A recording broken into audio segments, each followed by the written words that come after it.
Good morning, everybody. Welcome along to Sunrise Daily today. I'm Chamberlain Oso. It's a beautiful Wednesday morning from here in Lagos. I'm Kayode Kikulu. And I'm Ayo Makinde here in Abuja. Good morning and thanks for joining us. First visit of the Chief of Army Staff, Lieutenant General Ibrahim Attahiru, to Rivers State since his appointment in January. He says he's in Rivers State to oversee the military operations at the formations and units under the 6th Division, but decides to meet with Governor Nyesom Wike, whose leadership qualities he commends. I wish to commend you for the peace and security you've been able to provide in Rivers State, which has contributed immensely to the economic growth of the state. Thank you for your continued non-tolerance approach against separatist groups. His visit presents the governor with an opportunity for scrutiny of the operations of the Nigerian army. He accuses the army of encouraging mediocrity and involvement in partisan politics. In those days, when you see a soldier, you run. These days, it's difficult. Why? Because soldiers have been exposed to politics. I want you to make a difference. To say that what their interest is to protect Nigerians, is to fight bandits, is to fight insurgency, and not to carry ballot boxes. He goes on to recommend the redeployment of soldiers to more important national assignment. What is the soldier doing in the farm? Is it where the soldiers are? No. You have to reduce threat. You can use the number. The country is facing a lot of insecurity now. So withdraw these men from politicians, these soldiers from politicians, so that the soldiers can go and do their work. Governor Wike gives lack of confidence in the past leadership of the military as the reason for his decision to oppose the Nigeria Governors Forum's endorsement of a fresh withdrawal of fund by the federal government from the excess crude account to fight insecurity. He, however, commits to more cooperation to ensure improved security of lives and property of Nigerians.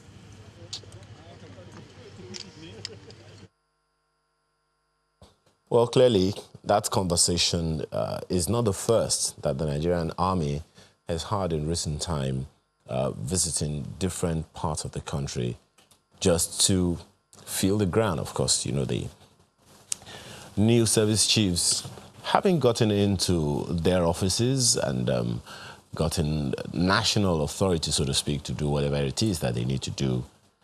The job, so to speak, begins in earnest. Who does what, when, I think it's just pretty clear. And all those visits have not gone unnoticed. This one is one in the series, visiting the governor of Rivers State. And in his characteristic ways, no holds barred, say whatever it is that needs to be said. And indeed, you heard something that he said there. I mean, back in the 70s, 80s, you see a soldier, you recalibrate. But now it would seem like, things are different. What is wrong with that one? What exactly informed that? Well, it's an opinion that he has. Will the military agree with him, or does the military agree with him? Clearly not. And there is something that, the army confirmed in that report, in that there are certain governors in the country who will not play politics with anything such as this. The governor of Kaduna State has repeatedly said he is not going to indulge any form of banditry as far as he is concerned. Criminality is criminality, and that is what we're going to call it, and that's the way it's going to be dealt with. Same thing that the governor of Rivers State has been commended for doing. What one wonders then is, what is going to be the result of this trip that the army has made to Rivers State, to the south of Nigeria in general? Because it would seem like every area of the country has its peculiar security challenges, and Rivers State no less, the south no less. In Rivers State, for instance, we have heard a series of attacks by pirates on the waterways of River State, such that people who live on Bonny Island, for instance, they are very, it's difficult for them to be able to keep themselves at peace. And of course, a number of people have always said, look, you know what, we need gunboats, we need security to be beefed up in those areas. What I just wonder, guys, is how significant would this trip be in the coming days, weeks, and months to reduce the tension that insecurity has created all over the nation, the South in particular? I think that's a great question, really, because I mean, some of these actions need to be weighed against the outcome. So it's good we've seen the service chiefs, move around states, speak with the, the head of security, or what do they call governors again? The chief security of the state. Well, so they say, but some of them tell you just on paper. So it's good to see them meet with them and discuss. And I think it's quite instructive that the governor of River State said, you know what, you need to pull soldiers off politicians. And some might juxtapose that, say governors as well and the rest. But pull them off such that we can have more men police all those other unpoliced areas. And I think this conversation needs to get more attention, because it's not just for these soldiers, even policemen. There's been this conversation around how many policemen you have around VIPs, when in some local governments or some communities you barely have enough policemen for thousands of people, yet for just a single VIP or single politician you have numerous policemen. And it's no-brainer. Once you have an area under-policed, it's just like opening that area up for attacks. And I think it's important to have this conversation, because whether you like it or not, it is a major challenge in this fight against insecurity. Because you hear the police say, we're under-policed. We're just 350,000 to 200 million Nigerians. You hear the army say we're about 200,000 to, that much. How about we bring private security, outfits in? I know this is a tricky conversation, but we need to have it. This can be akin to different talk that has gone through, or directive that has gone through from several IGPs, not just this one, at the time where he says police should be withdrawn from VIPs. Now, the governor says withdraw soldiers from politicians because they are needed in several other areas. You hear them say the army is so thinly stretched. But just like that directive that has gone through from the several IGPs, and how have they heeded to that one?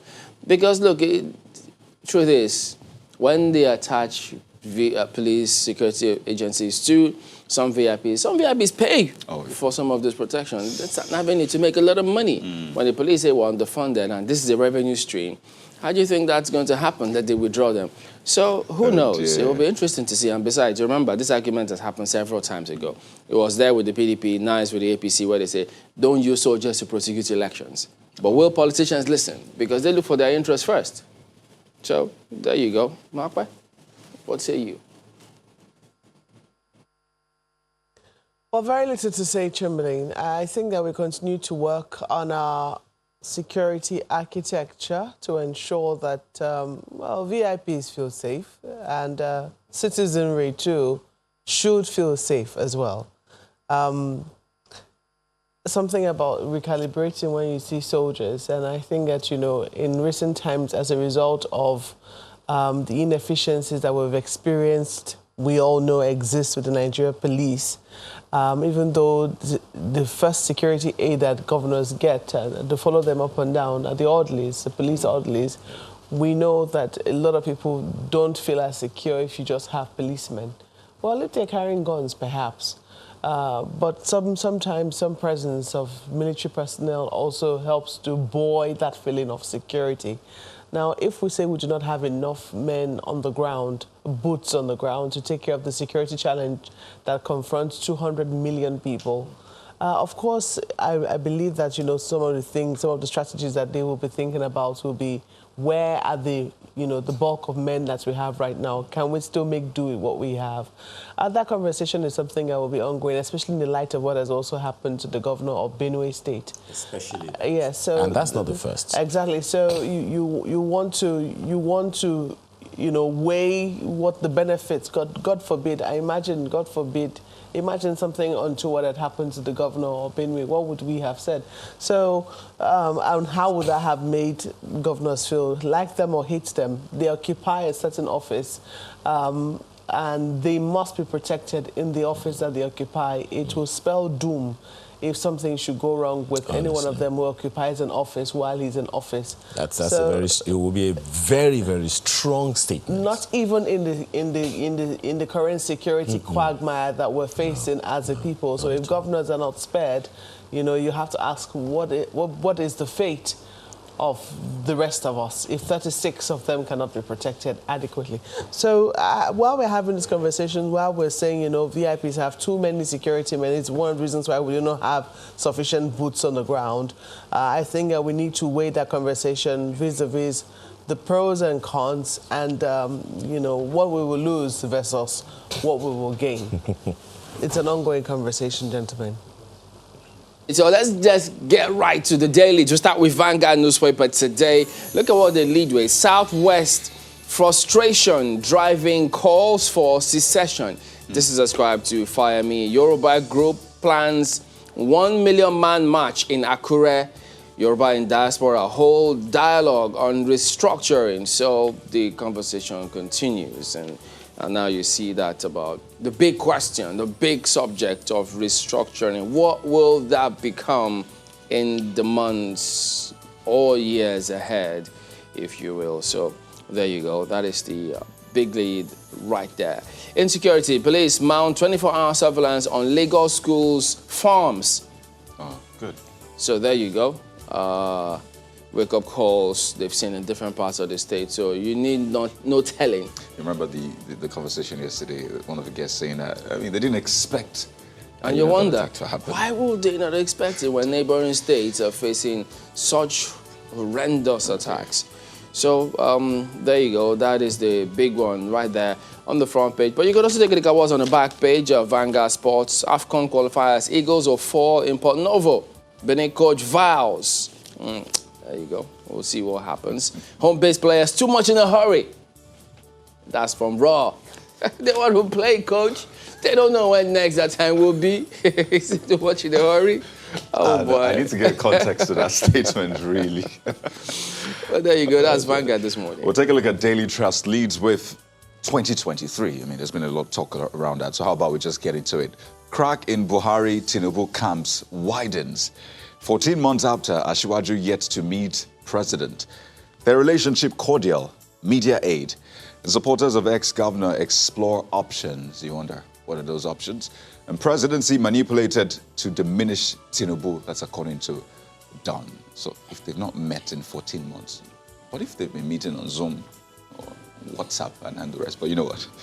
That one is on page 5 of the Daily Trust this morning, and it's quite important to talk about the big picture on the front page. You see members of Parliamentary Staff Association of Nigeria protesting over alleged non-implementation of financial autonomy of state legislatures. And this, of course, happened nationwide, but this particular picture was taken in Jos. So if we keep saying separation of powers, autonomy, there's an executive order, there's a legislation, how hard is it to implement that? So that conversation is on, and what's under that tells a story. But let me quickly take this one. It's also concerning politics. APC working to rule for 32 years. It's coming from Buni. 32 years. 32 years. Well, PDP said 6. How many years ago did they? I think they said something similar. But, So, what's that what they say about who proposes, who disposes? Oh, yeah. So, well, who knows? Nigerians, of course, will have a huge role to play there. More like Nigerians will decide who will rule for the next. But you know what? It's politics. You hear these things. Yeah. Just finally, troops neutralize 1,000 bandits, recover 700 weapons in 3 years. So that's something to chew on. It's on page 36. And just one more. Back page sports. Raw confident of maximum points against Squirrels of Benin. And when you hear Squirrels of Benin, Super Eagles, it's a no-brainer, right? Well, that's Daily Trust for you this morning. We'll see. Well, I don't know why Ayo is doing ladies first this morning, but hey, I insist. This is my territory. Yes, exactly. So I'm the host, and I insist that you go first. Oh, Christ. How about that? It was International Women's Day with you. Now we are...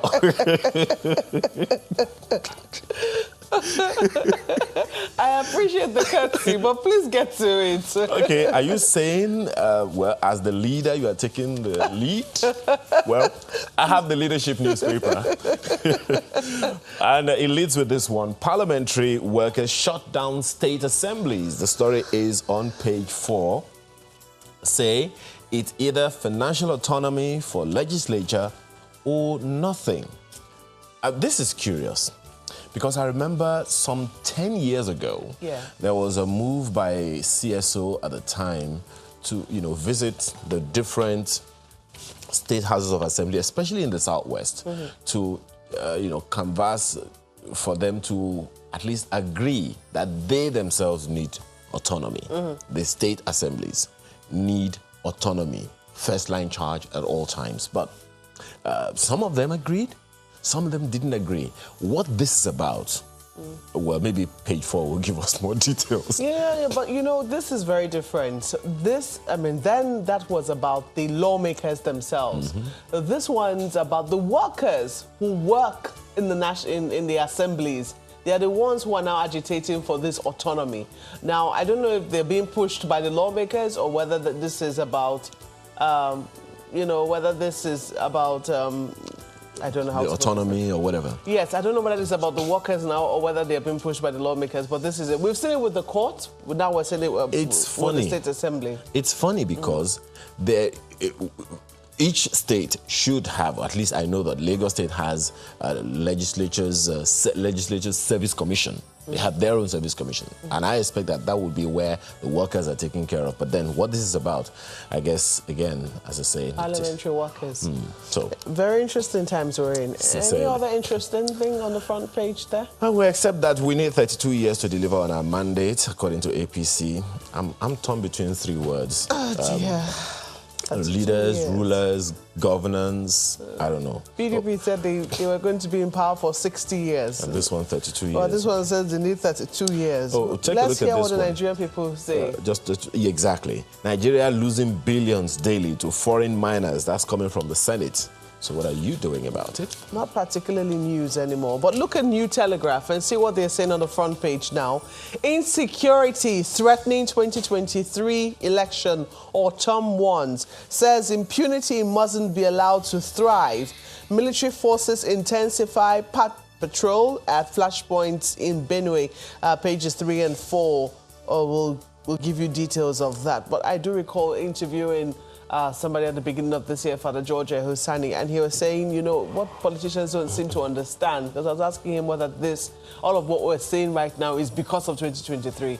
And he said what politicians need to understand is that we need to get through 2021 first as one united entity. That is the challenge confronting us as a people as we speak. And so when we're looking at 2023, and the fact that the governor is now saying that insecurity is threatening it, I don't think we should take such news lightly. But New Telegraph is where you find details. Fuel supply to North Middle Belt at risk. That's according to depot owners, marketers, you can imagine. It's part of the story. Fuel supply to North Middle Belt. I think that I don't know if Abuja qualifies as North, but hey, we're somewhere in the middle, right? Yes, Abuja is in the middle. No, not the middle. Abuja is in the center. Oh, okay. Middle, center, I don't know what the difference is. But you also see the report, IMF likely to revise Nigeria's growth forecast. It's also on the front page of New Telegraph. And MPC, CBN retains lending rate at 11.5%. Let's leave it there for New Telegraph. All right, take a look at The Guardian next. Finance Ministry, CBN, deny move to liberalize forex market. It's Bloomberg's interpretation. That's the first of the writers there. Only CBN is given responsibility to manage forex market. Emefiele insists. Minister keeps mum as controversy over interference continues. MPC retains lending rates amidst rising inflation. So you got all that business angle to all of what's playing out with the economy. But while they're at it, look at what's beneath that lead story this morning. Rising insecurity may stop 2023 elections, says Autumn I have nothing to gain faking my assassination. Reps condemn assassination attempt, call for arrest of Funam leader. Experts blame lack of transparency in military procurement for insecurity. Well, I guess they've got different perspectives as to why what is going on is happening. And then you've got NC Front, Afenifere sympathize with Autumn over attacks. So these are issues that, who knows, they will be with us, I mean, Tributol for a while, depending on, I haven't seen the way they've been playing themselves out. So should we what now? Brace ourselves? Oh dear. Who knows? That's the Guardian anyway today. Well, Nigerian News Direct leads with MPC. Banking sector credit hits 43.67 trillion naira. That's according to the governor of the central bank. Says disburses 1.49 trillion naira to agriculture programs. LCCI urges focus on foreign exchange policies. It was a big day yesterday, and this, I mean, these are some of the outcomes of that meeting. But you know, regarding the loans and credit, there's still some who think it's not going round as it ought to. And of course, the terms and conditions for them, they think it could be much better. So that's also an area to look into. Just one more. You see, Lottery Commission, since we're talking about revenue, right? Lottery Commission targets 1 billion naira monthly revenue from new game. So that's according to the DG. So there's a revenue to this, you know, seeing people gather those different joints and areas doing this. So there's money coming in for the government. That's Nigerian News Direct, right? Well, Nigerian Tribune has this one, and I don't know, it definitely doesn't look like something to celebrate. How Nigeria lost $5.7 billion to shoddy concessions PPP projects. That's according to the reps. Records $90.5 million loss yearly from Lagos Airport BOT. Well, the details are on page 5. I don't even have a thing to say about that one. What's BOT? Is that Board of Trustees or what? No, that is Build, Operate and Transfer. Okay. You have to be clear on what this BOT is about. Page 5, BOT, okay? Well, that's what you have right there on the front page of the Nigerian Tribune. And right above that one, you know, under the nameplate, one of the three there, with $36.2 billion foreign reserves, no need to panic over dollars. Really? Okay, agreed. But then, should we panic over the exchange rates? The details are on page 6 this morning of the Nigerian Tribune. So many other things, but then the truth is the forest reserves are not very impressive. Yes, we've been able to build it somewhat, but we keep, you know, we haven't gotten to the level we were in 1999 when we just freshly returned to democracy. So man might say, okay, oil prices are not that good, but hey, what other sectors are we looking to shore up this forex base with? I think that's yes. How come we haven't made progress? The Daily Times is next now. Tension as senators trade words over size, population of constituencies. If you're wondering why we haven't been able to do a successful census, maybe this is the reason. Page 2 might give you details on what that tension, what created tension among senators and how large their constituencies are. What do people want? Is development. Go to, no matter how big or small the constituency is, what has accrued to either or any one of them, you know, since any one of them became senator? I think that should be the big question. CBN retains economic parameters, currency in circulation drops by 1.8%. You also see there a number of stories at the bottom. Zoning in 2023 were yet to adopt positioning on zoning as according to PDP. APC will rule for more than 30 years. National Acting Chair Buni boasts. So different ways of couching the story. Say they need 32 years, but some people actually say it's a boast. You might want to see how you know Daily Times is capturing the story this morning. Let's leave it there for the paper. Okay, then, so there you go. That is it. We'll look at some of the dailies this morning. Hey, tell us what you think about 32 years anyway. We'd like to hear from you a lot. So tweet at us, or you can even email us if you like. But just give us a moment. We'll be back.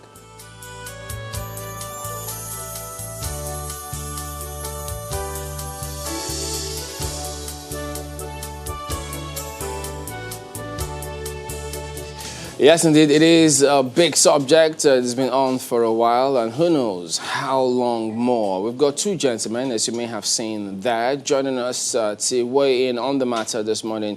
We've got Mr. Michael Joffor, former director with the SSS, as well as Dr. Obadiah Melafia, who is a member steering committee and constitution drafting committee of the NTF, as well as his other designations as an economist and former deputy governor of the CBN. Gentlemen, good morning, and thank you for joining us today on the program.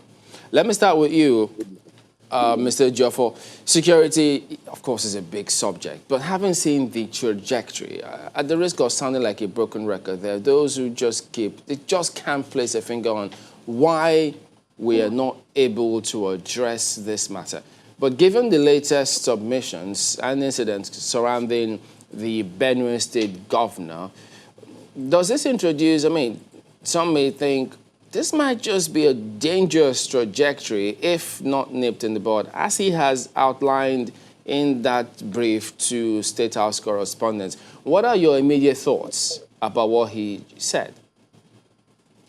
Well, I think the governor was absolutely right in his assessment. Even though this is not their first attack on any sitting governor. You remember that the governor of Borno State, Zulu, has been attacked severally. But this one is peculiar because it has some ethnic coloration. The claims the governor has made that he even received intelligence before the attack, that this attack was going to take place, and eventually took place. Thank God he escaped unhurt, and if anything more dastardly had happened to him, maybe we wouldn't be saying what we are saying now. This is a very big embarrassment, and it calls for proper investigation by the security agency. I'm happy too. The Inspector General of Police has ordered high-powered investigation from the force CID. The SSS is there to doing their own investigation, and we believe with time the truth will come out. But this is a very dangerous development. You know, Mr. Joffor, right there is what some people find difficult to internalize, where something happens, then there has to be this order before, who knows, before investigation is carried out, or is it just for political correctness? But if you could shed some light on how does it work in security circles? How is it that, yesterday we were talking about these insurgents, how they carry out their attacks, have they been operating for a while now? They seem to be a lot more precise. They do what they do. They carry people hundreds and 200s, 300s, move miles. They're not intercepted. One then wonders, the intelligence community, how does that work? Is it that they get this intelligence, they pass it on, or they fail with intelligence? Because so many people just can't understand how this is so difficult to address. Yeah, without shifting blames, I've said this several times. Intelligence may be provided, and on one hand, it might be underestimated or improperly handled. These are similar cases, and that's what we have, where we'll have what we call intelligence failure. Perhaps we provide intelligence that is not acted upon properly or is mishandled. But that's, like I said, we're not shifting blames. The most important thing is that we must concentrate efforts to ensure that this thing comes to an end, especially attacking, just like the governor rightly pointed out. An attack on a governor is an attack on the entire state, the entire people of Benue State. And since they have also all sworn to the oath to keep this country safe, it is their responsibility. And the responsibility of the people, we cannot be calling the security agencies alone. I believe that the citizens have responsibility, the major roles to play in providing information. These people don't operate from the past. They don't operate from the moon. They live with people. And it's shocking, too, when I heard that some fishermen, without prejudice to the outcome of the investigation, when I read in the papers that some fishermen have been arrested, whether it's a social media story or not, we should not trivialize this type of situation that is very, very grievous. We must accord it the necessary priority. And like you said, we look at our security agencies. Security agencies, they don't operate in a vacuum. It's part of the Nigerian society. The rod is still there. We are not importing our security agents, our agencies from outside the country. They are Nigerian. There is corruption in the process, just like you said, in purchase of arms, and you've had what has been happening with it. So with all this, we have series of challenges, and I call on the National Assembly to perform its oversight function without compromise, because in fact you see that the National Assembly members, in the course of their oversight function, there are also corrupt practices while carrying out their oversight. So, like Mr. President sometimes said that if we don't kill corruption, corruption will kill us. Security is the primary responsibility of government. And without security, there won't be any meaningful development. So we must accord priority to our security to ensure that people are free to carry out their legitimate business. Afia, did you see this coming? Well, I'm not a prophet, so I never see anything coming, even though people might arrogate to me that quality. I'm just a humble social scientist and an economic expert. But let me just say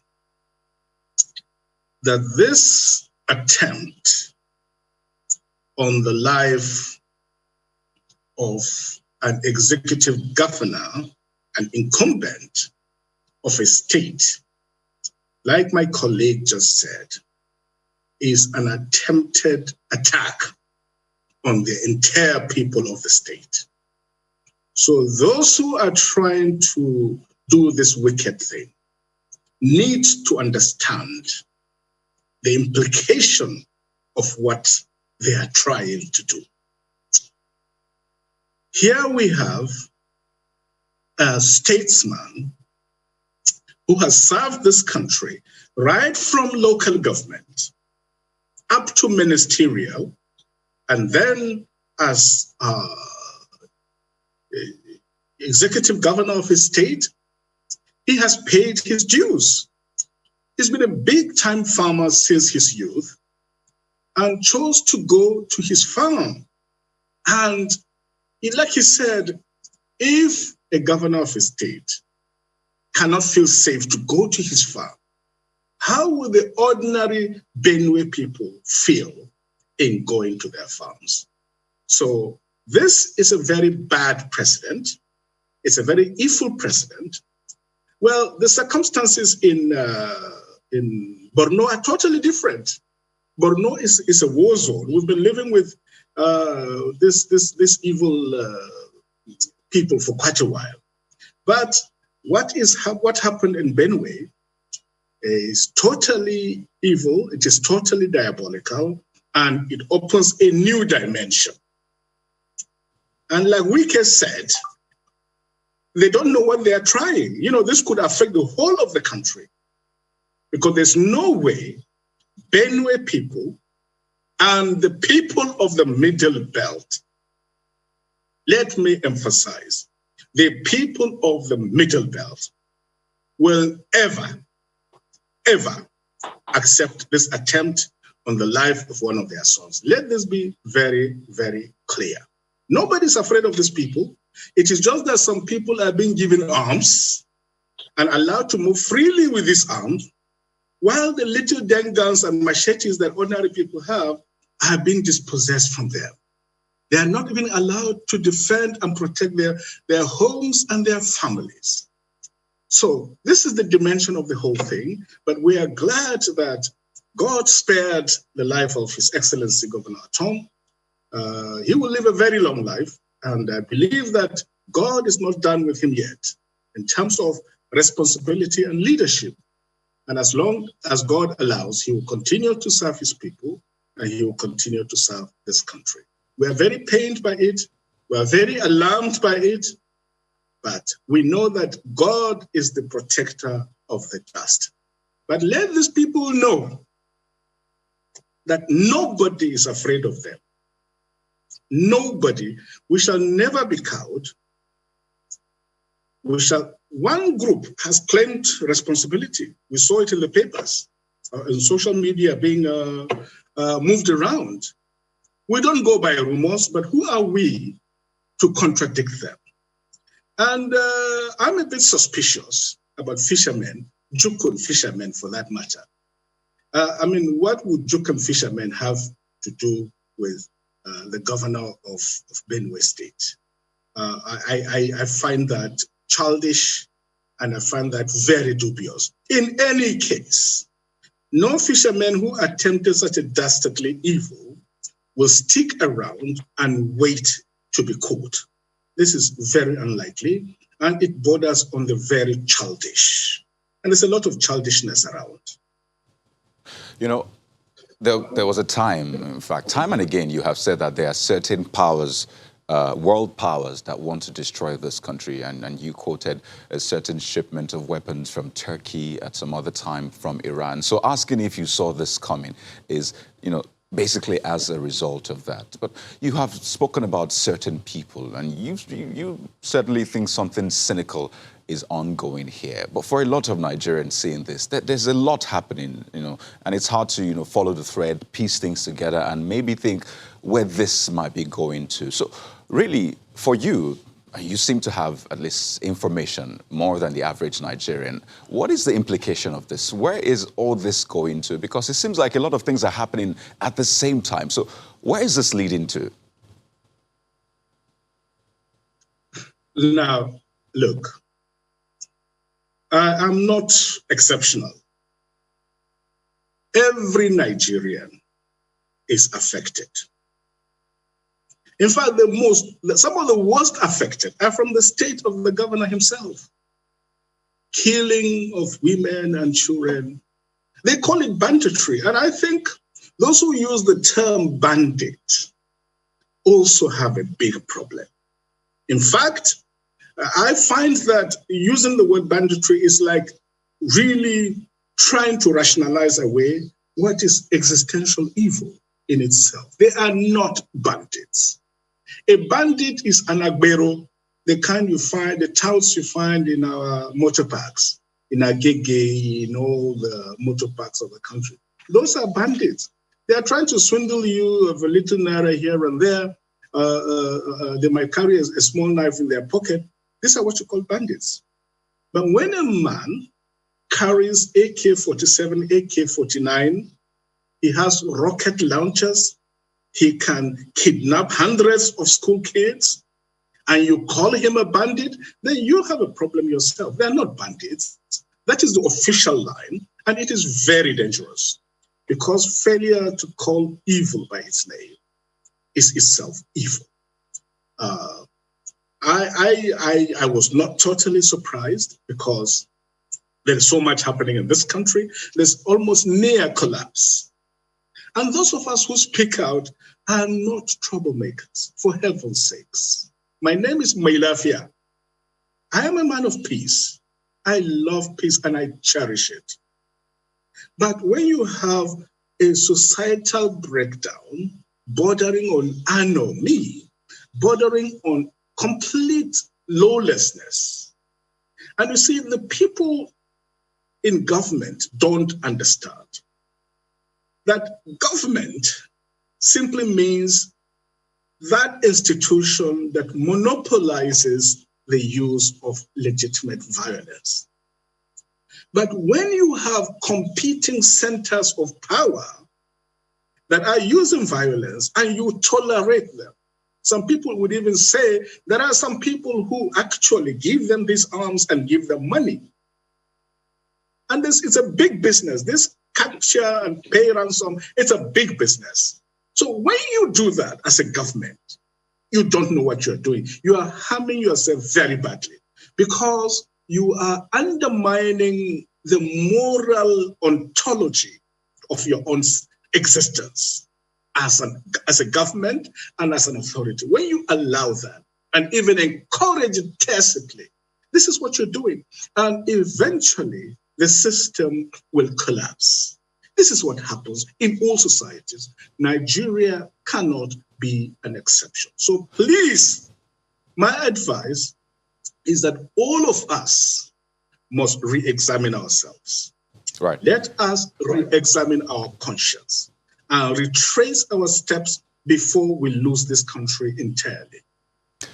You know, we'll come to some of the work, that the NC Front is doing regarding the Constitution and questions as to how this might address what we're seeing currently. But let me take this back to Mr. Ejiofor, because I seem to see a thread in both of your submissions. So, Mr. Ejiofor, earlier on, you said that this attack is different from what we've seen with the governor of Borno State, that this one on the governor of Benue State has some ethnic dimension to it. And Dr. Melafia seems to believe that the government is tolerating certain people who are using violence. So does this make this harder, really, for government to tackle, saying that there's some ethnic coloration to it? And do you think that the government is indeed tolerating certain groups, certain people, at the expense of others? Well, I wouldn't say that government is tolerating that kind of attitude, but the action or inaction of government would tend to suggest that, even if it's not intended. I'll give you an example. There are some groups that the government will call hard on, and some groups they don't even care. Igodo or whatever it's called, the Southwest made a statement on the Yorubas living and living Nigeria, which of course is not the general viewpoint of the whole Yoruba nation, just like you have IPOB. IPOB does not, in fact, represent the interests of all Igbos. They represent their interests. Because if you carry out a referendum, you'll be shocked to know that not all Igbos or Yorubas support secession. But when the chief of army staff, who are just coming, will come to say that he's coming to visit Igbo for making a statement, and whereas others are being killed, no action seems to be taken. Funa has made a statement claiming responsibility, whether it is true or not. I expected that government should have also condemned such a statement, that this is very wrong. So when I say inaction or action of government tends to promote this, some people will read meaning to it. That might not be the intention. But if you do that, people will read meanings to it that this group will do this and government will not say anything. But when another group says it, then the government will come heavily on them. That reminds me of the saying of Senator Sani in the National Assembly then, that people are treated with insecticide while others are treated with deodorant. So, all such situations, government should come out with position, treat everybody equally, fairly, and justly, and there won't be problem. And that is what is exactly promoting these problems, these security challenges we're having in the country, because they feel that people are not on the same, treated on the same table, on the same level. And as long as we continue to do that, we'll continue to have a series of challenges.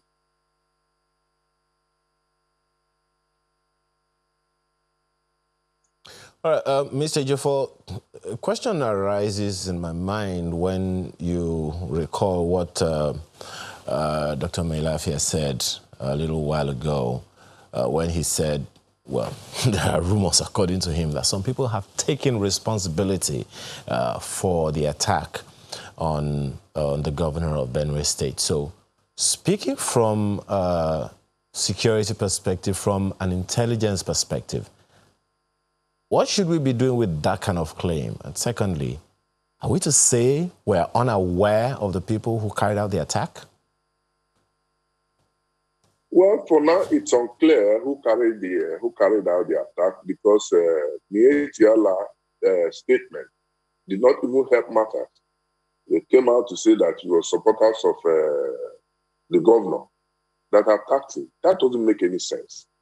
And Funam, whether it is correct or not, claiming responsibility, and government is not doing anything. But I believe that for now, investigations are on, both from the police, the state security service, to establish the people behind this.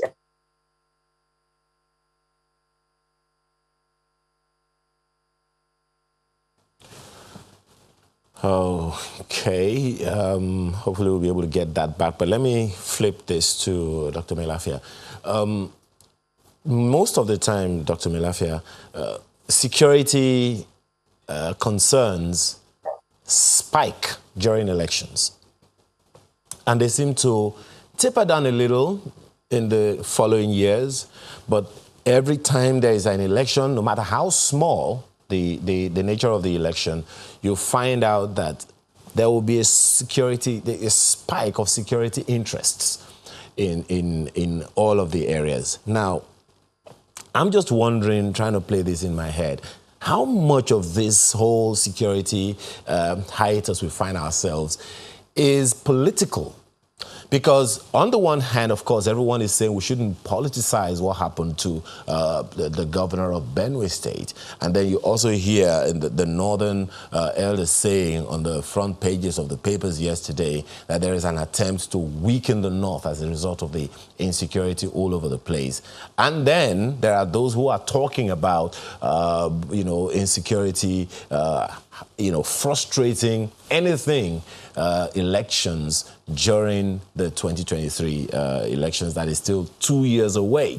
So the question that I would want to put to you is, do we even do anything are we doing anything? Are we even thinking about anything to abate, to minimize, to reduce, or to frustrate any attempt at insecurity in any way, manner, shape, or form? Well, the government might want to do certain things. No, sorry, that's for Dr. Melafia, Mr. Ejiofor. I'll come back to you. Okay, all right. It's okay. He's the security expert. But from my own humble point of view, I'm looking at it from the political angle now. Sure, Electoral, violence is still, something that is always a major concern during the elections, no matter how small the election is. We saw what happened recently in Ekiti State.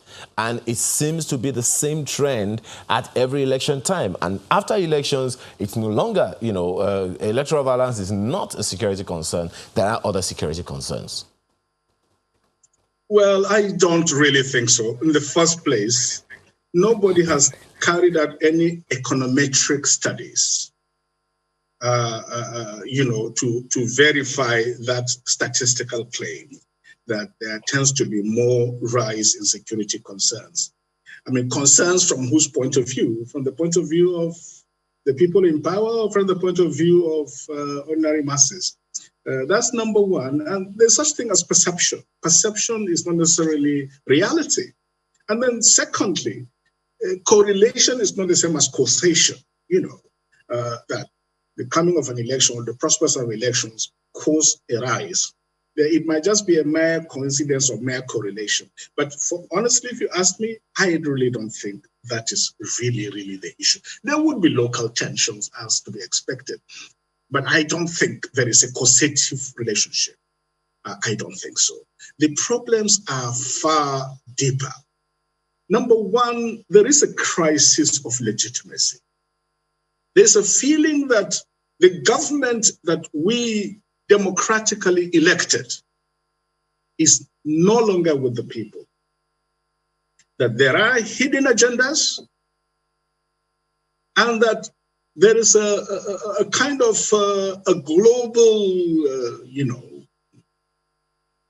situation to gradually undermine Nigeria. You did make reference to what I said, in some of my columns, and that is a fact. I believe that there is a global conspiracy, and I'm not a believer in conspiracy theories per se, but anybody who has studied classical European diplomacy from ancient times through Napoleon Bonaparte to the Congress of Vienna to the Treaty of Rome, who's claimed that there are no such thing as conspiracies may either be a god or he is a fool. There are global conspiracies. Well, Dr. Malafia, the issues Yes. you have raised there, right here, right now, let me are finish. not Let me issues finish. to play The with point- or joke no, no, the around point- with. no, And no, you no, have no. said that The there are point I'm- deeper oh, issues. goodness and you've me. mentioned one. No. It Let would me be make good the to point, explore sir. some of them, but when we return from this break.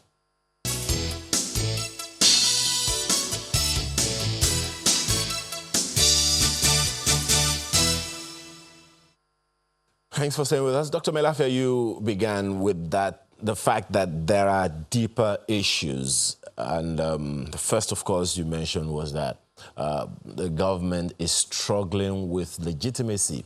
But that's not new, really, because over the years, trust deficit between the governed and the government has depreciated gradually. And it just seems to have come this far, so far. So some might say that is not a new thing, really, or is it? Oh, no, not at all. This is totally unprecedented. This is the worst time ever in the history of Nigeria. Ask anybody. You can't even compare with Abacha's times. Abacha's times was a golden era compared to what is happening. You think Abacha would have tolerated all this? You can't travel on these roads, killings everywhere, destruction everywhere. I was trying to make the point that world powers want to destroy Nigeria. And what they've done is to come and meet some people and tell them, yes, you were born to rule. You have there's an agenda of, Obasanjo called it of Fulanization and enforcement of one particular religion against the rest. The world powers encourage them and tell them, look, we're behind you. Go ahead. They provide the weapons, and some local elites buy into that idea. And they begin a campaign of genocide, because this is what it is. If you carry heavy weapons unchecked, you go into the forest, you go into the ancient savannah, you kill people, you rape women, you kill children. What are you? You are committing genocide against an unarmed and defenseless people. And let me make this point clear. Under our Constitution, under our laws, and by the precepts of international law, global ethics, natural justice, and equity, the people who are about to die have a right to defend themselves. So they would be wise not to go after Igboho. You should leave that man alone. He's a hero of his people. When you say world powers, can you hear Yes. me? When you say Yes. world powers, there are some interests, foreign interests, trying to destabilize Nigeria. Are you saying that Nigeria's government is in agreement with them? Are you saying the government of Nigeria is in connivance with these world powers to destroy Nigeria? I didn't say the government. I said some of our elites. There is no doubt about But it. Some of our there's a elites government have an in agenda. place to checkmate that kind of Yes. activity. And well, but they are not doing it because some of the elites who operate there believe that they have an agenda of Fulanization that they must carry out in the country. Is So the we have government created a unaware of cattle- what you're saying? We've created a cattle republic. The poet Odia Ofemun gave the Awolowo lectures 2 weeks ago, and he said we've created a cattle republic. That is what it is. It's a Fulani cattle republic. There is an agenda. This agenda was sold to them by world powers who believe they know our fault lines and they know which buttons to press to destroy countries. So they've sold them this dummy. They've bought it. They've run away with it. But of course, they don't have the intelligence to know that they are destroying themselves and they are destroying our country. And when they talk about the North, there's no such thing as the North. The North no longer exists. Let me take The you North to... of the past. Okay, Dr. Malafia, let me take you to Mr. Jofo. Mr. Jofo, I mean, even we should take a look at today's Vanguard, the front page, which we did review. The heading was Southwest Frustration Driving Calls for Secession. And that was ascribed to Fayemi, governor of Ekiti State. So you have different schools of thoughts, different interpretation that different groups have internalized about what they think is going on. But a lot, also depends on security agencies, how they handle these kind of matters. So to what extent can we look to them and say, look, your action or inaction perhaps is fueling some of these matters? Because, yes, we know politicians in some cases are chief executive, but how do we juxtapose the role of security agencies to bridge this gap? Yeah, you see, just like Dr. Mailafia, my very good friend, said, you see, the problem is caused by elites. And like the earlier question to Mailafia, 80% of our security challenges are politically generated. If he did ask why the spike towards election, the spike of violence, although Dr. Mailafia disagree with that because there's no data, but available evidence also indicate that there is always a spike towards election. And the reasons are obvious. Because of the legitimacy or illegitimacy of emerging government, which did not come from the people. If we have an electoral process that the credible people will emerge from, wouldn't be having these problems. Because politics is about service. Politics you have to be alive to serve the people. You have to be alive to be served. But what we have, because our electoral process is not sanitized, people will do everything in their power to shoot themselves to power and ask you to go to court. And our judicial process is not even helping matters. So what we need to do now is to ensure that our electoral process is sanitized, especially this issue of electronic voting. We can't shut down our economy because we are doing an election. I agree entirely with Dr. Fayemi that frustration is pushing a lot of people. We have a lot of agitation. We have the IPOB from the Southeast, setting up the Eastern Security Network. We have the Southwest pushing for Amotekun and other groups emerging. In the North, it's the same thing. Like Dr. Mailafia said, there's nothing like the North again. We should be talking about Nigeria. Nigeria belongs to all of us. So we must put Nigeria first before any other thing. But our politicians have refused to acknowledge the nationhood of this country. Right. Yes. There are different levels to this, Mr. Ejiofor. So there's the talk about politicians, elites, and their role in this. And there's a talk about security agencies, which, you used to be an intelligence officer, so you understand how these things work. And interestingly, you narrated your deal in the hands of kidnappers. I think it was in 2017 or thereabouts. And lest we forget, there are still students who are in captivity as we speak this morning, who are abducted in Kaduna State. So that's another angle to this, but specifically about security. I remember then, that was as far back as 2017, you called for a re-examination of our security, and you just said at the end that, Nigerians should pray and, rely on prayers, watch their movement. But, we have security operatives, we have security agencies, we have intelligence. So 2017, you called for a re-examination. Have we been able to re-examine it well enough? Which areas do we need to still tweak? We have not, actually. I made that suggestion based on my findings from my own experience. In every situation, you have, in every 12, like you said, you have a Judas. Among our security agencies, there are people who operate with them. And that's why they say that our security agencies, especially the military and the police, who have the larger number and outreach to the people, should examine, look at the conduct of their personnel who are involved in all this. But I don't think that has been done. You remember Wadune's case, how a police officer was killed by the military just to cover up. There are so many instances. So you cannot lay the blame completely on the security agency, but they have responsibility to discharge, and they must look inwards, vet their personnel. We have what is called in the State Security Service, for instance, what we call continuous vetting. That's looking at your background. Are you living above your means? Are you living within your means? If you are living above your means, what's responsible for it? Some armorers even sell arms. This has been confirmed. Some of the arms recovered are from the military. So how do you explain it?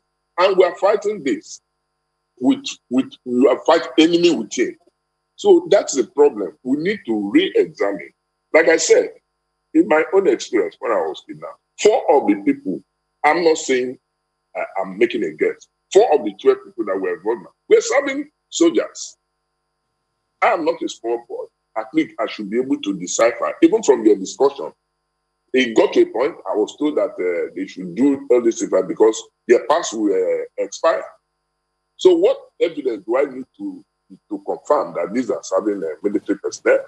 So in other words, Mr. Joffo, now from that standpoint, because there's been several other cases, I think I remember the one in Akwa Ibom State where there's even a court decision which did indict some 7 police officers who were involved in a similar matter. So who do we blame in that respect? Because it does appear as though there's something going on even within the intelligence agencies for some of these failings to happen. Everybody will take the blame. But most importantly, the leadership of the military or the security agency who have failed to identify the bad eggs within the security agencies. They should be able to do that.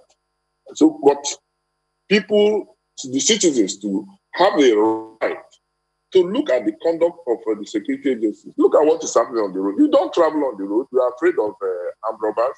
You are afraid of kidnappers. You are afraid of police, even on the road. As we speak, I thought that with the end of NSAS, with the demonstration of NSAS, that police must have learned its lesson but travel between, I've been saying this like sounding like a broken record. Travel between Okene and Auchi till tomorrow. You have over 15 checkpoints. What are they doing? They are there extorting money. And even within there, you still have kidnap taking place. So we need to do some conscious examination within the various agencies. It's very important. Okay. Now, speaking of solutions, Mr. Ejiofor, you've proffered some. So let me take this back to Dr. May Lafia, because you are a member of the Steering Committee and Constitution Drafting Committee of the NC Front. And I mean, there's been a lot of talk around the Constitution, how it handles issues around the economy, which is closely tied to the security which we're discussing. And I recall something caught my attention from what the governor of Benue State said yesterday at the State House. He said that this issue of security is not about the president or we state governors. He said that they are about every citizen of this country. And for me as a citizen, I asked myself, what more can I do? I mean, what more haven't I done? So regarding the work you're doing at the NC Front, how this will impact on security and how fast it can impact on security, just what are the alternatives really? Well, the NC Front is a group of people who are very concerned about the situation of the country. They are patriots. They believe that they will need to save the country. So it's a dialogue group. And they've decided to launch a constitutional project, of which I'm a member. Our key concerns are, number one, the need to decentralize our structure. The structure is too centralized, with overwhelming power concentrated in the north. We need to decentralize the system, give more autonomy to the regions, and that of course includes, creating a regional police rather than centralizing the police. This is unwieldy, and of course, it has proven to be disastrous. So those issues need to be looked into. Autonomy, if you prefer the word restructuring, you can call it that, or re-engineering, which is a term I prefer. I don't like to scare people. So if the term restructuring scares people, then re-engineering the federation in order to make it work, in order to unleash, prosperity, create jobs, and empower ordinary people. That is the way to go. And everybody must take responsibility. I have spoken and I have said that this is the worst government we've ever had in this country, by far the worst since 1960. But I will still say that the failure of this government is our collective failure, in a sense that we have tolerated this nonsense for too long. We've accepted it.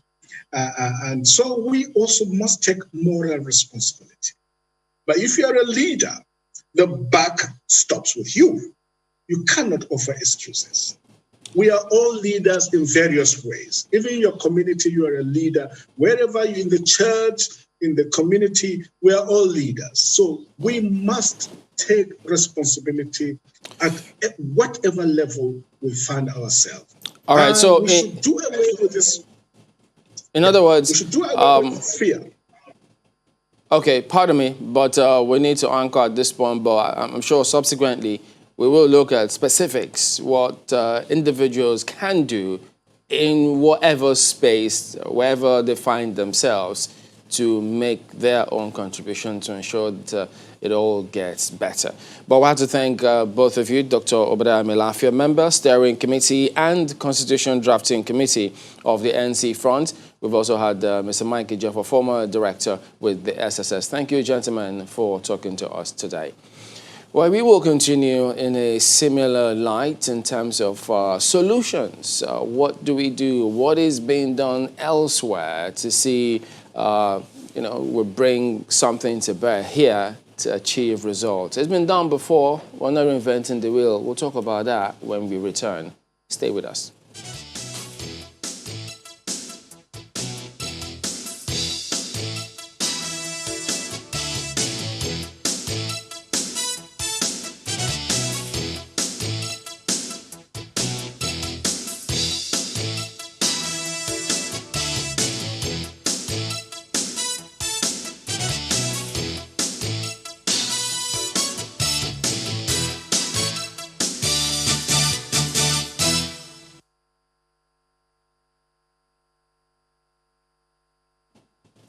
Okay, welcome back.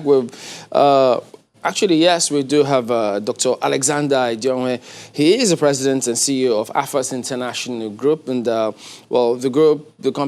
his companies are positioned as crop production, animal and livestock production, fish, feed mill. They do all of that. And since we've been talking about this crisis here between farmers and herders, it seems unending. He's got a perspective, and we thought to hear from him in terms of what he's been doing and what can be done here. Good morning, and thank you for joining us today. Well, it's really good morning because you're keeping up really early to join us today. And thank you for that, for keeping you awake in the very early hours, joining us from the States. Well, exactly. Yes, yes. Many are looking for a way out of what is going on. How do we ensure that we don't keep talking about this kind of issues where countries, nations are moving far ahead, grappling with development matters that concern their future? Now, give us your perspective. I mean, you've seen, you read what we're grappling with here, and how do you relate with that, especially in context of what you are doing in the States there? Yes. Thank you very much, Treblin. The truth is that we are in what I regard as crossroad, and it depends on our perception of our position right now. Yes, we identify problem. Normally, if you identify problem, all you have to do is to go through the process of decision-making to address the problem. At the end, you want solution. But in this case, for instance, the question I was given that we look at insecurity as it relates to, banding, open grazing. That is one way. But before we even get there, we need to understand what is involved in agriculture, because that is the novelty now. That is the area of focus within and outside the country. So therefore, we have to address it either as a problem. If it's a problem, we go through the decision process. But we can see it as an opportunity to really lay a firm foundation in addressing this sector of our economy so that we can come out, smelling like roses. When we see it as an opportunity, then first we have to understand the fundamentals, the basis, where we start, so that we can lay good foundation. And we talk of insecurity, we also look at that sector, at food insecurity, because our basic need, which will be, food, roof over our head, shelter, and we also talk about, clothing, which we can get from this sector. And looking at it, giving a holistic view, seeing it as a system with several elements. For instance, when you look at agriculture in general, we just focus on the initial step, which is good, which is the primary production of what we need to meet the need of agriculture. Okay? First, we have to realize that the purpose of the strength of agriculture is to meet our basic need. And in meeting that basic need, there are a lot of other areas that come with it that will help us to address other issues. For instance, we're talking of unlocking natural resources to meet these basic needs, which I already alluded to, which is food, shelter, and clothing. We also can unleash human capacity or capital, which will involve, job creation, and also diversifying our economy. That will help us. Let me jump in and ask you this. I mean, you've got a PhD in human nutrition and hospitality from University of Nebraska, right? Lincoln in Nebraska. So mindset differ here. So because, I mean, how do you address that if you have people's way of life who think, well, this is all they know, this is how they know it, and you know the thing about change, how difficult it is with change for people to internalize or accept and then move on with it. So how much of a challenge do you think that is? Because yes, of course, you've seen the benefit because that's what you do there. How do you suggest or bring that to bear in a climb where it may be a little challenging despite the benefits? Of course. That is what I said. You see it as what? Opportunity. What to do is not is not hidden. It's already existing. We don't have to reinvent the wheels.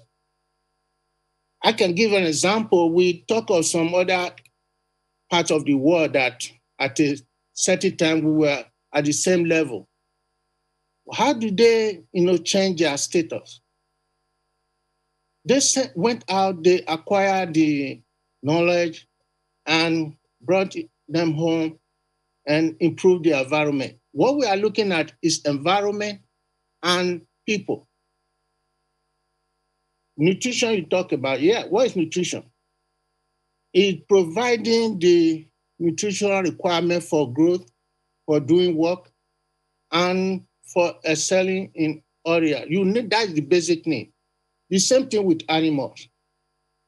Taking, for example, the insecurity we are experiencing between the herdmen and the farmers.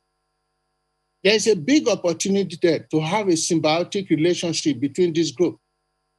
For instance, we talk about grazing, and now, as per the question I was giving, that no more open grazing. But there are other ways you can also address that issue. So could you tell us then, What structures would you like us to put in place if we're to begin or take steps to ensure that we have that kind of change in mindset and get the kind of results you are getting over there?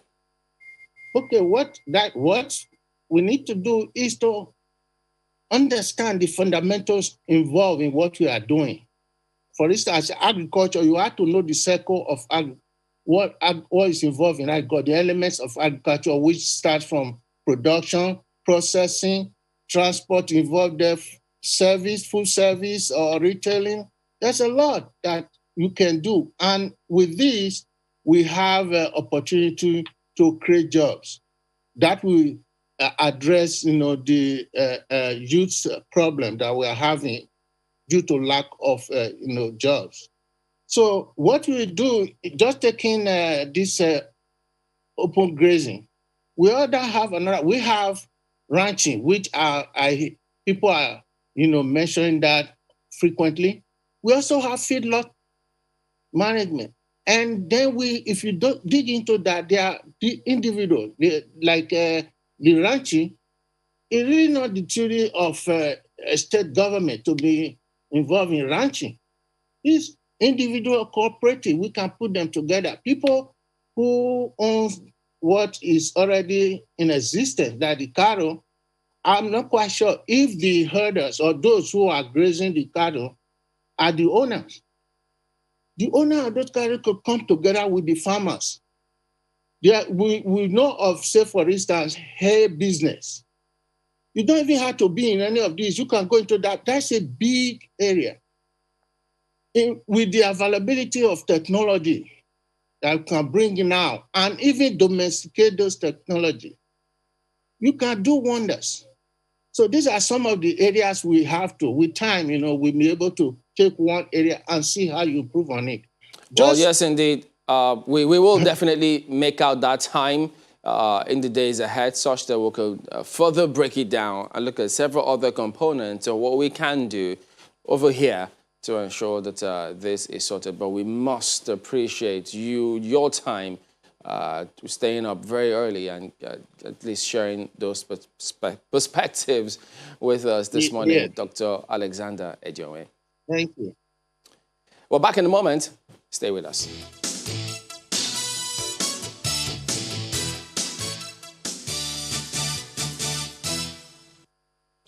Well, yes, the slide there tells you what it is that we're talking about. I think you saw a report during the break about pensioners threatening to go on strike if the federal government doesn't implement the consequential adjustment of pensions arising from the implementation of the national minimum wage. We have with us this morning Mr. Bumi Ogunkolade, who is the Senior Assistant General Secretary and Head of Information at the Nigerian Union of Pensioners. You're welcome to our Abuja studio. Thank you so much.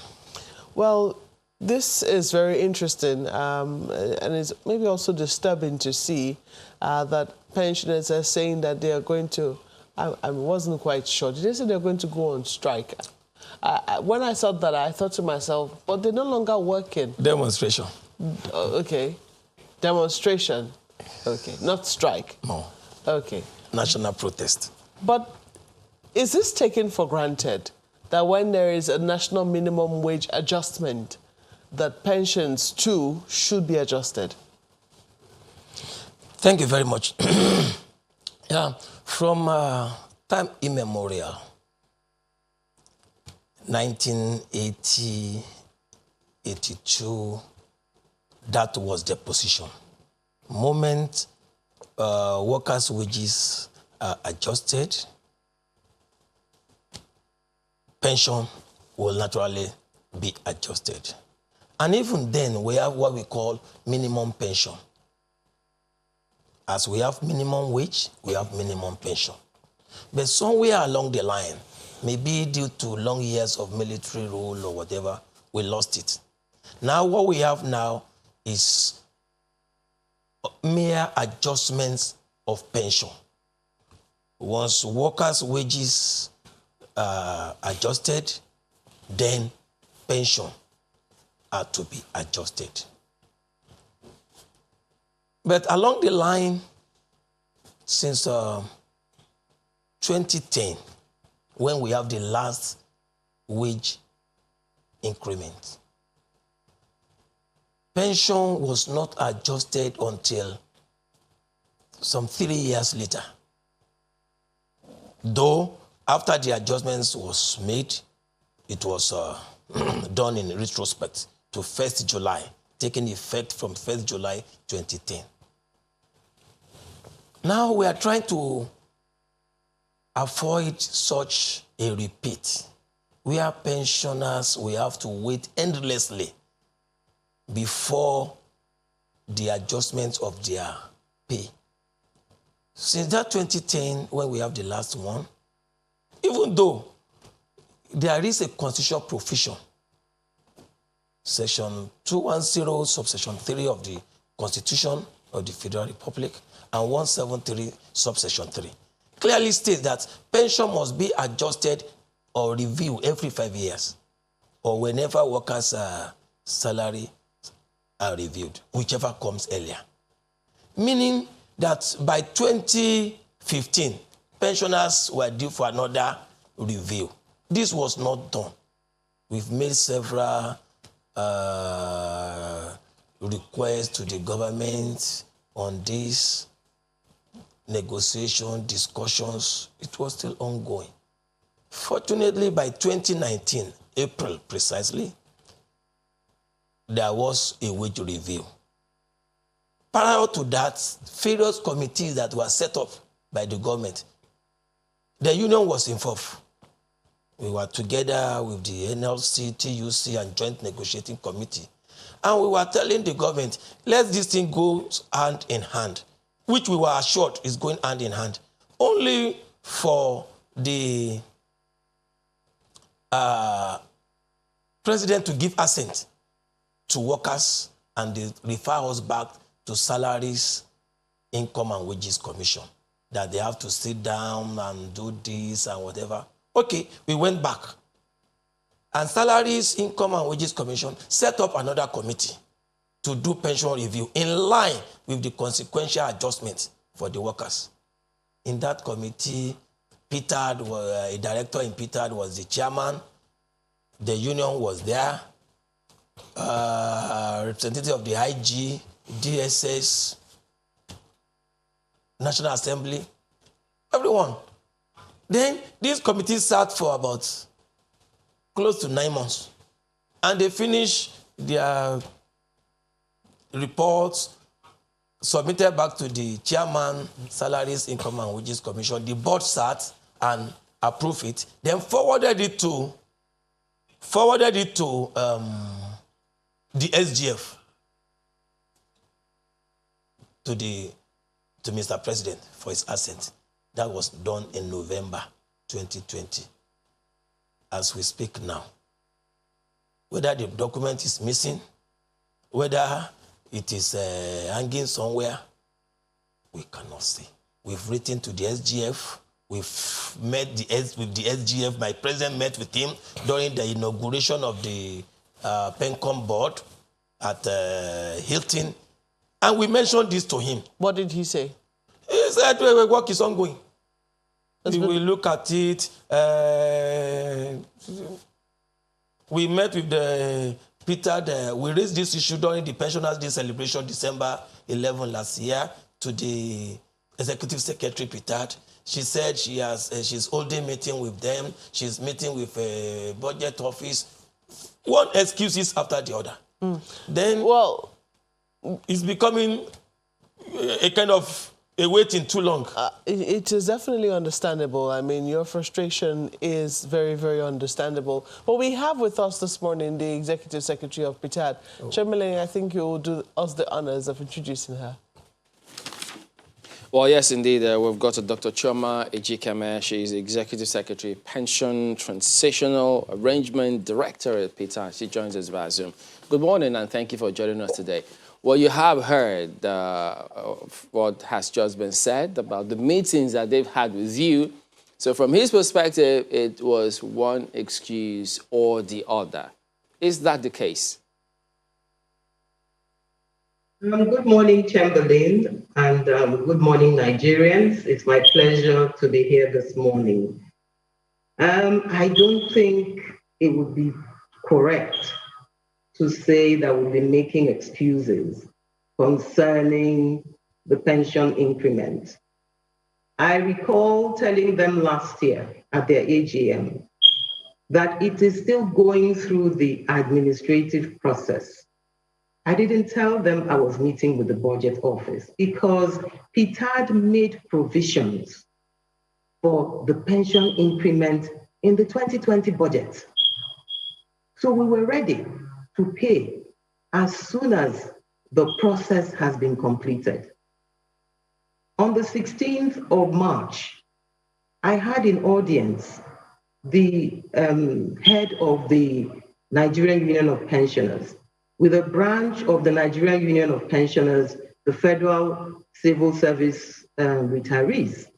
They had come to meet with me, as we regularly do. We regularly engage with our stakeholders. And they brought up the same question.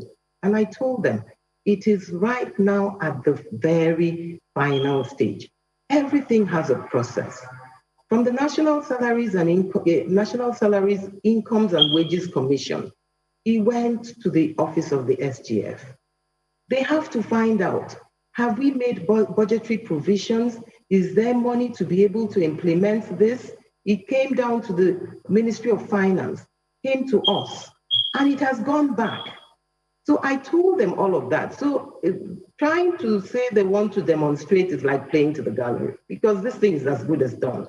So that it won't look as if it's because they threatened a demonstration that we're about to pay. It's already ready.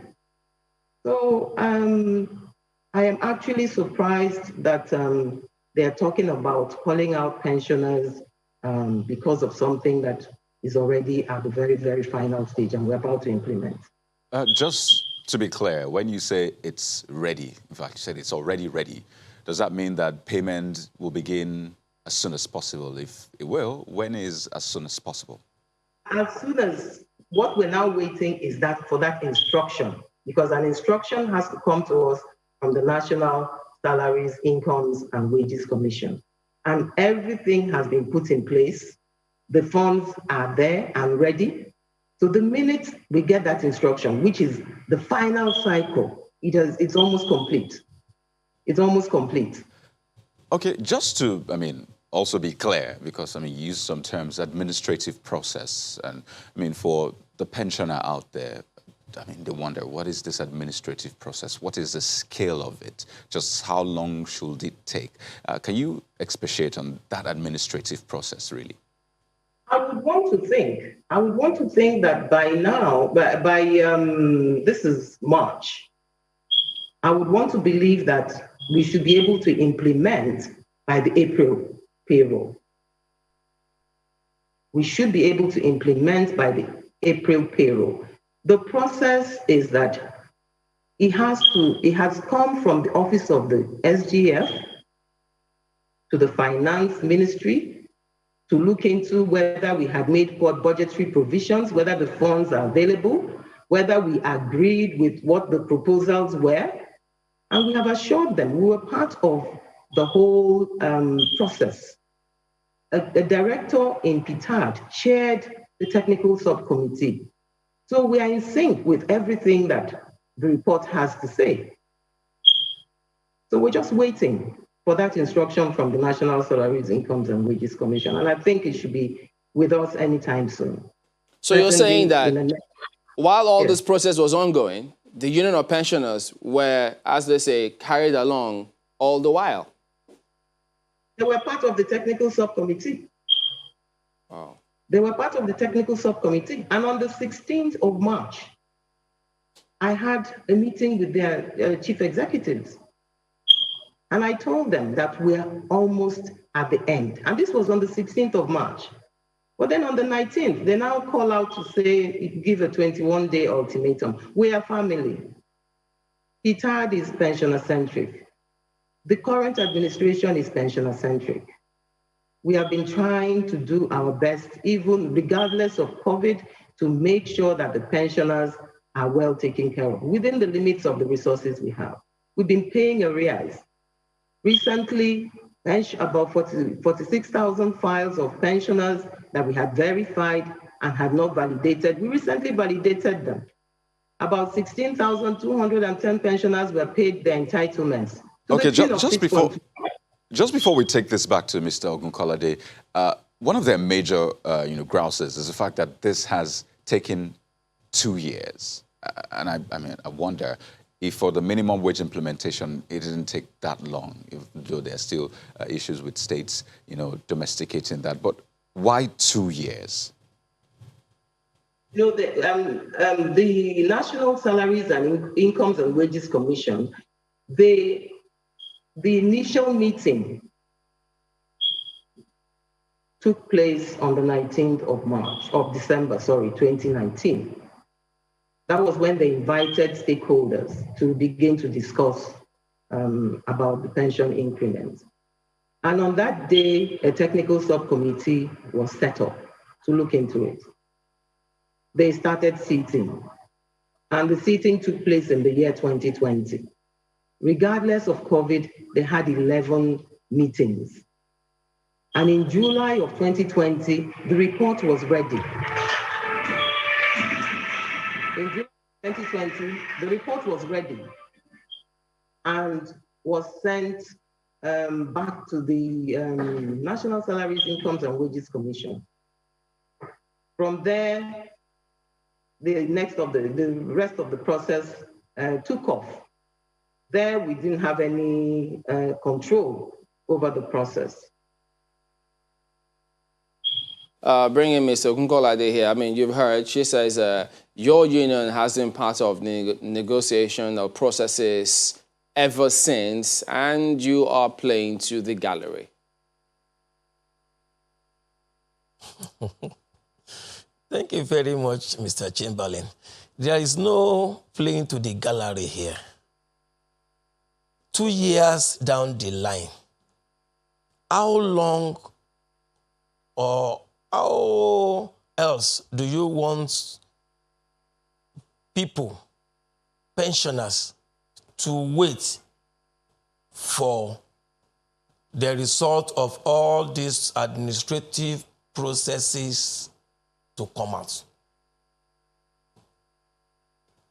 With what Madam is saying, I hope Nigerians will agree with me that the background I gave earlier on, she corroborated virtually everything. But the fact still remains, 2 years down the line, anytime we have the opportunity of meeting with her, either in our office, private or public places, the storyline is still the same. Well, Mr. Ogunkolade, was there ever a time during the conversations that she said you were part of, and you also said you were part of it, was there a conversation about the timeline of when it will be reflected in the pensions as it was in the salaries of those who are still engaged? No, sir. Was it ever a subject of conversation? The PTAD has never been emphatic.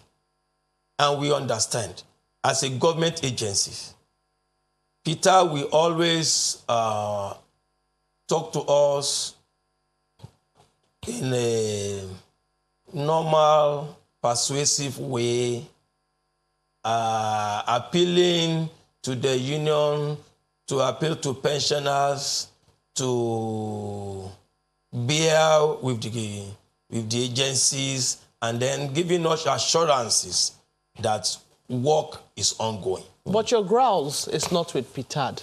No. I think that is very, I think that should be stated very clearly. Because, I don't know, Madam, this is for you. You almost sounding on the defensive. As far as the background that, the gentleman here in the studio has presented, states, it doesn't seem that there is any quarrel with the work that PTAD has done so far. The quarrel is that a consequential adjustment that ought to have been done when a minimum wage adjustment was done has taken at least 2 years. The president signed the minimum wage bill into law in April 2019. We're almost approaching another April in 2021, and the pensioners are yet to get a consequential adjustment. Yet, inflation is on a runaway. It's at 17% on the whole. I mean, we're not talking food inflation or even what they have to pay for medicines and things of the sort. Is this normal with bureaucratic red tapes? And because what you have described right now about meetings and, administration and administrative processes, is it normal for it to take 2 years? Let me say that I'm not being defensive. I'm being factual. The first meeting that the National Salaries, Incomes and Wages Commission held with stakeholders concerning the pension increment took place on the 19th of December 2019. And that was the kickoff of the process. Now, let us not underestimate what COVID-19 did to everybody. The physical effect, emotional effect, psychological effect, economic effect. Government processes, they were all part of it. Regardless, the meetings continued because we had to sit down to look at what this consequential adjustment was going to be. And as of July, the report was ready.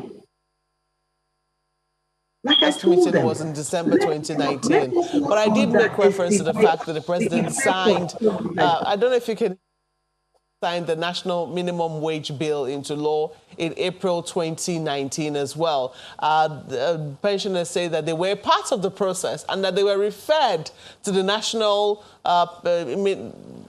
Income and Salaries and Wages Commission. And, it was seen that it took another how many months before the first meeting eventually took place. By your estimation, or by what you have said now, in December of the year, when the minimum wage was actually signed in April. Some people will say that naturally it should be a matter of it should be taken for granted that when there is a minimum wage adjustment, it should follow naturally and smoothly, especially if it's already in our laws, that it shouldn't take that long for us to now sit. Yes, it is true that COVID has wreaked havoc and, would have had its own effect. But shouldn't we make the wheels of government, or shouldn't we try to make the wheels of government run a little smoother? You see, when the Constitution made it mandatory to have pension increments every 5 years, there was no percentage attached to it. So every time there's a pension increment, it's a consequential adjustment. So people have to come together to agree on what the percentage increment would be. I don't think I can speak for the National Salaries, Incomes and Wages Commission as to why the first meeting took place in December. I think they would be in a better position to explain why. But from our own side, this is our understanding of what has taken place. Yeah, Madam, just something that you said earlier caught my attention, and I'm still mulling over it. You said that a budgetary allocation was made in December 2020, or in the 2020 budget. I'm wondering what happened to that provision, and if that is the one that we're still talking about now. A budgetary provision was made, and the funds were mopped up, but they're going to be rolled over because they're pension funds for us to be able to use them to pay. So we have the funds to pay. It's not a funding problem.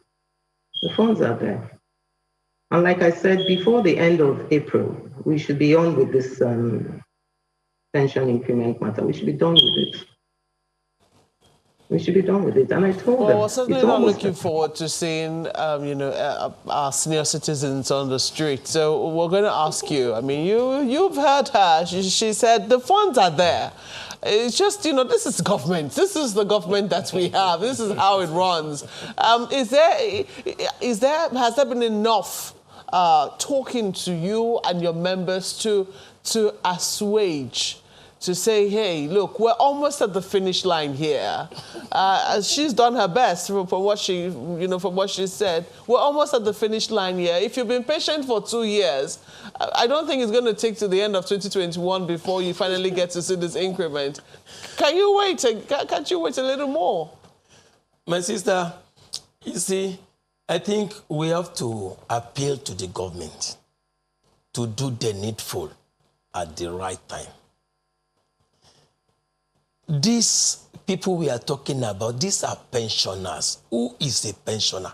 A pensioner is somebody that uses his useful energy to serve the government, the system.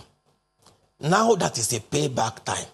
While in service, these people saw money, they did not steal it because they wanted to retire gloriously so as to get the benefit that they're supposed to get. But the government is not there now. So instead of appealing to pensioners, I think we have to appeal to government to do the needful. Let me say something, ma. Before the Salaries, Income and Wages Commission have to call the meeting in December 2019, we went to the chairman, the Salaries and Wages Commission, more than 4 times. In fact, there was an occasion that we threatened to lock down the place. Old men. Before they now said, okay, they are waiting for one approval from the SGF, from one ministry, one agencies, or the other, for them to convey the meeting. The meeting that was agreed that they feel like that they should go and convey immediately. So from April until December, we went to their office more than 4 times. But the activity you're seeing around now, I mean, I want to believe that after you held that meeting, stating that ultimatum, there must have been attempts to reach out to you from high quarters. Was there? Yes, thank you. Because while all these pressures were going on, the DSS, security agencies reached out to us. But remember I said in the...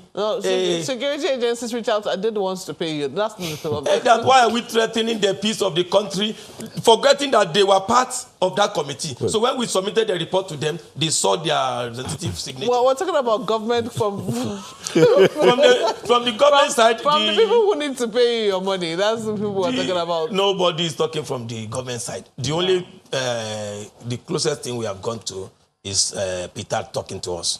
The SGF has neither acknowledged our letters, the villa, or the letters we wrote through the office of the Chief of Staff to Mr. President. None was acknowledged. That's very sad indeed. But we're hoping that, let us hope that they were speaking through PITAD, which is the agency that is, saddled with the responsibility of making sure that pensioners are paid. And let us hope that the finish line is really, really at hand, much, much, much, much closer than you and I could sorry, madam, envisage. Please, something very important. If this circular or the payment is done now from salaries and wages, we will still take this circular to all the states of the federation. So if it takes federal government 2 years, how long is it going to take the state pensioners for them to pursue the 33% of 2010 that we are talking about? Some state governments are still grappling with it now. Well, it's going to be that big rhetorical question hanging in the air. I hope that state governments will not wait for another strike or demonstration to happen in their own states. I hope not. Before they take the cue from what is happening at the national level. But we have to thank you so much for coming on Sunrise Daily. Mr. Bumi Ogunkolade is the Senior Assistant General Secretary and Head of Information at the Nigerian Union of Pensioners. We also thank you, Dr. Chioma Ejikeme, who is the Executive Secretary of Pension Transitional Arrangement Directorate, PITAD. Fine work you're doing, ma'am. Thank you for joining us this morning. Thank you. Well, that's why we have to leave the program. We know that we can see some of your messages here. Yeah, go ahead.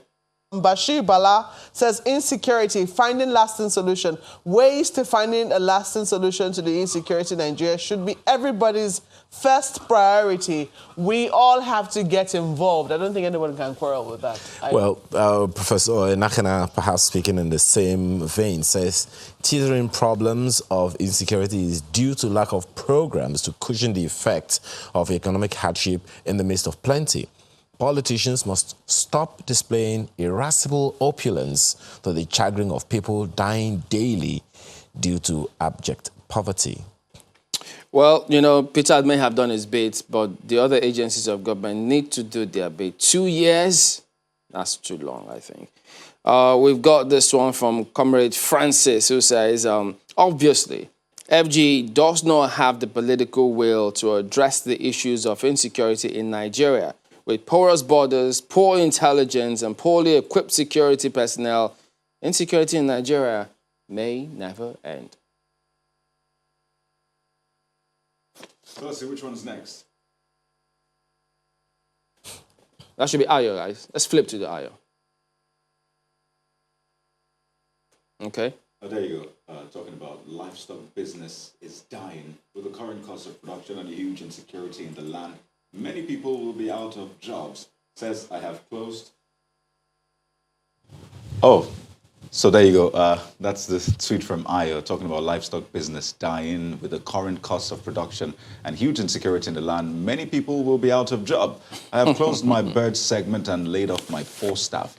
Can't even service my bank loan because of low return on investment. Oh, dear. APC and 32 years. Chairman did say we want to hear from you. You get in this one. It says 32 years to do what? A political party that couldn't fulfill an ounce of its mandate to the people for 6 years and counting. APC should wake up, face reality, and stop daydreaming. Power belongs to the people. I can't quarrel with the last one. Power ultimately belongs to the people. So they decide whether anyone gets 60 years or 32 years. The people are the employers. Indeed. And the people can send them into pension. I decide not to pay them. Well, thank you so much for watching this morning. Oh, dear. I'm Akwagu Yusuf. I'm Ayo Makinde. Have a wonderful day and please keep safe. Well, guys, if APC should catch you guys, a good thing you're in Abuja, so just walk into the office and explain yourself. Oh, well, thank you all for watching. We'll see you tomorrow. I'm Chamberlain. I'm Kairi. Have a great day ahead.